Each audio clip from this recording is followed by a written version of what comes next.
अष्टदरिद्रविनाशकलिङ्गं प्रणमामि सदा शिवलिङ्गं सुरगुरुसुरवरपूजितलिङ्गं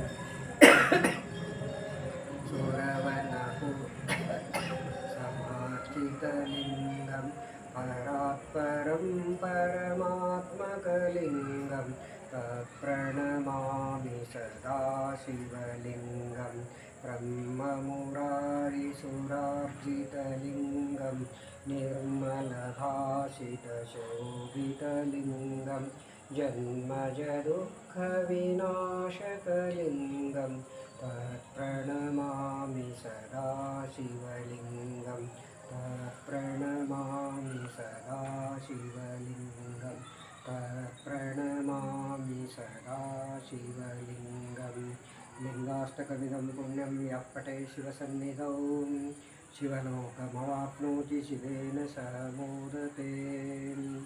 ॐ नमस्ते अस्तु गणेशेश्वराय महादेवाय त्र्यम्बकाय त्रिपुरान्तकाय त्रिकालाग्निरुद्राय नीलकण्ठाय मृत्युञ्जयाय सर्वेश्वराय सदाशिवाय शङ्कराय श्रीमन्महादेवाय नमः।